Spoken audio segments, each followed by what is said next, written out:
নমস্কার, আপনারা দেখছেন বিডিপি পাবলিক জোন। আজকের সংবাদ, কৃষকদের স্বার্থের সঙ্গে আপোস করবে না ভারত। বৃহস্পতিবার স্পষ্টভাবে একথা জানিয়ে দিলেন প্রধানমন্ত্রী নরেন্দ্র মোদী। আগেই কেন্দ্রের একাধিক সূত্র মারফত জানা গিয়েছিল, ভারত আমেরিকা বাণিজ্য চুক্তির ক্ষেত্রে অন্তরায় মূলত কৃষি এবং দুগ্ধজাত দ্রব্য নিয়ে দুই দেশের একমত হতে না পারা। বাণিজ্য চুক্তি নিয়ে নয়াদিল্লি এবং ওয়াশিংটনের মধ্যে আলোচনা চললেও ইতিমধ্যেই ভারতের উপর দফায় 50% শুল্ক আরোপ করেছেন ট্রাম্প। এই আবহে কৃষকদের স্বার্থ রক্ষার কথা বলে মোদি আমেরিকাকে বার্তা দিলেন বলেই মনে করা হচ্ছে। বৃহস্পতিবার দিল্লিতে এস স্বামীনাথন শতবার্ষিকী আন্তর্জাতিক সম্মেলনে বক্তৃতা দেন মোদি। সেখানেই তিনি বলেন, কৃষকদের স্বার্থ আমাদের কাছে সর্বোচ্চ অগ্রাধিকার পেয়ে থাকে। ভারত কখনো কৃষক, গোপালক, মৎস্যজীবী স্বার্থের সঙ্গে আপোস করবে না। নির্বাচন কমিশন বৃহস্পতিবার উপরাষ্ট্রপতি পদের নির্বাচনের জন্য মনোনয়ন দাখিলের বিজ্ঞপ্তি জারি করেছে। উপরাষ্ট্রপতি পদের জন্য মনোনয়ন জমা দেওয়া যাবে 21 আগস্ট পর্যন্ত এবং নির্বাচন 9 সেপ্টেম্বর অনুষ্ঠিত হবে। গত মাসে উপরাষ্ট্রপতি পদ থেকে জগদীপ ধনখড়ের পদত্যাগের পর এই নির্বাচন বাধ্যতামূলক হয়ে পড়েছে। এটি হবে 17তম উপরাষ্ট্রপতি নির্বাচন।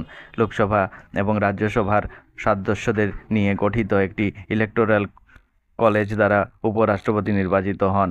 বিজ্ঞপ্তি অনুসারে আগ্রহী প্রার্থীরা এই মাসের 21 আগস্টের মধ্যে তাদের মনোনয়ন দাখিল করতে পারবেন। 20 সেপ্টেম্বর থেকে দিল্লি থেকে গুয়াহাটি হয়ে শিলচর পর্যন্ত ইন্ডিগো এয়ারলাইন্সের একটি নতুন সকালবেলার ফ্লাইট চালু হতে চলেছে। বরাক উপত্যকার উন্নয়ন মন্ত্রী কৌশিক রায় বৃহস্পতিবার এই খবরটি জানিয়েছেন। স্বল্প সংখ্যক বিমান এবং অত্যাধিক ভাড়ার ফলে এই এলাকার যেসব যাত্রী দুর্ভোগের শিকার হয়েছেন তাদের জন্য এটি স্বস্তির খবর। কৌশিক রায় এদিন সামাজিক মাধ্যমে লেখা, মুখ্যমন্ত্রী হিমন্ত বিশ্ব শর্মার তৎপরতায় বরাক উপত্যকার জনসাধারণের সুবিধার্থে দিল্লি থেকে গুয়াহাটি হয়ে শিলচরের জন্য সকালবেলা ইন্ডিগোর নতুন বিমান পরিষেবা শুরু হবে আগামী 20 সেপ্টেম্বর। তিনি মুখ্যমন্ত্রীকে ধন্যবাদ জানিয়ে বলেন, বরাকবাসীর যাতায়াতের সমস্যা নিরসনে এই বিমান পরিষেবা গুরুত্বপূর্ণ ভূমিকা পালন করবে এবং এই অঞ্চলের সঙ্গে দেশের বাকি অংশের সংযোগ আরও মজবুত হবে। আগামী নভেম্বর মাস থেকে হাইলাকান্দি জেলায় রেশন দোকান মারফত রেহাই মূল্য মসুর ডাল, চিনি, লবণ দেওয়া শুরু হবে। প্রতি মাসের 1 তারিখ থেকে 10 তারিখ অন্ন সেবার দিনগুলিতে বিনামূল্যে চাল বিতরণের সময় রেশন কার্ডধারীদের এই রেহাই মূল্যের সামগ্রী দেওয়া হবে। রেশন দোকান মারফত এই সামগ্রীগুলি দেওয়া সম্পর্কে সচেতন করতে বৃহস্পতিবার হাইলাকান্দিতে আয়োজিত এক সভায় ভাষণ দিয়ে রাজ্যের খাদ্য সরবরাহ, গণবণ্টন, খনি, গ্রাহক পরিক্রমা ও বরাক উপত্যকার উন্নয়ন বিভাগের মন্ত্রী কৌশিক রায় এই তথ্য জানান। তিনি বলেন, রাজ্যে 10টি জেলায় 14,321টি রেশন দোকান মারফত আগামী অক্টোবর মাসের 1 তারিখ থেকে রেহাই মূল্যের এই সামগ্রী বণ্টন করা শুরু হবে। শিলচর মেডিকেল কলেজ হাসপাতালের চত্বর থেকে বুধবার উদ্ধার হলো এক চিতাবাঘ শাবক। জানা গেছে, শাবকটিকে ঘোরাঘুরি করতে দেখেন কয়েকজন লোক। এরপর খবর দেওয়া হয় পুলিশকে। পুলিশ ও বন বিভাগের লোকেরা শাবকটি উদ্ধার করে নিয়ে যান। এই ঘটনাকে ঘিরে সৃষ্টি হয়েছে আতঙ্ক।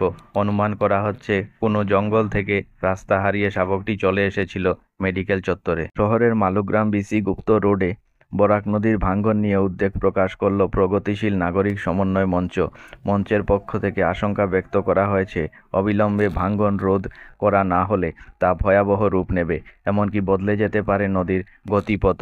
বৃহস্পতিবার জলসম্পদ বিভাগের সহকারী বাস্তুকার দেবাশিস আচার্যকে সঙ্গে নিয়ে মঞ্চের কর্মকর্তারা ভাঙ্গনস্থলে গিয়ে তার কাছে সবকিছু তুলে ধরেন। ফ্রান্সে ভয়াবহ দাবানল ছড়িয়ে পড়েছে। দক্ষিণাঞ্চলের কিছু অংশে দাবানলের আগুন ছড়িয়ে পড়ে বয়স্ক এক মহিলার মৃত্যু হয়েছে এবং আরও একজন নিখোঁজ রয়েছেন।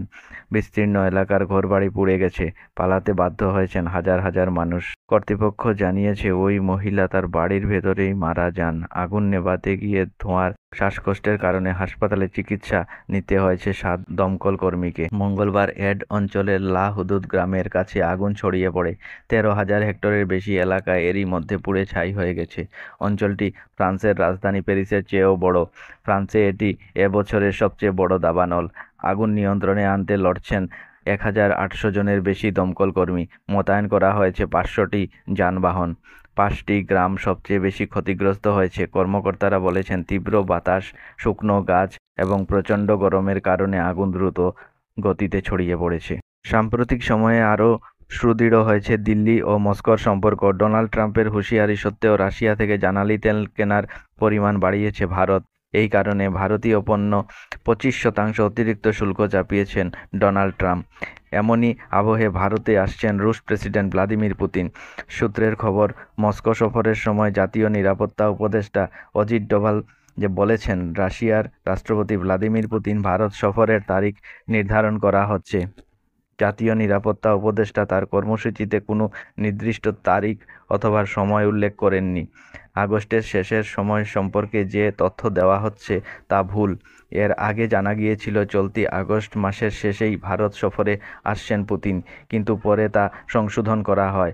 এ মাসে রুশ প্রেসিডেন্ট ভারত সফরের সম্ভাবনা নেই। সফরসূচি এখনও চূড়ান্ত না হলেও চলতি বছরের শেষের দিকে তার ভারতে আসার সম্ভাবনা রয়েছে। তার সফরকালে দুদেশের মধ্যে একাধিক বিষয়ে গুরুত্বপূর্ণ বেশ কয়েকটি চুক্তি স্বাক্ষর হতে পারে। প্যালেস্তাইন জাতীয় ফুটবল দলের প্রাক্তন ফুটবলার সুলেমার আল উবেইদ বুধবার গাজায় ইসরায়েলি দখলদার বাহিনীর গুলিতে নিহত হলেন। অবরুদ্ধ করে রাখা অঞ্চলটির মেডিকেল বিভাগের সূত্রে তার মৃত্যুর বিষয়টি জানিয়েছে। 41 বছর বয়সী উবেইদ বুধবার রাফায় মানবিক সহায়তার অপেক্ষায় ছিলেন। ঠিক তখনই তার উপর গুলি চালায় দখলদার বাহিনী। এই হত্যাকাণ্ড ইসরায়েলের পক্ষ থেকে গাজায় অসামরিক নাগরিকদের উপর চালানো গণহত্যার আরেকটি উদাহরণ। খবর আজকের মতো এখানেই শেষ হলো।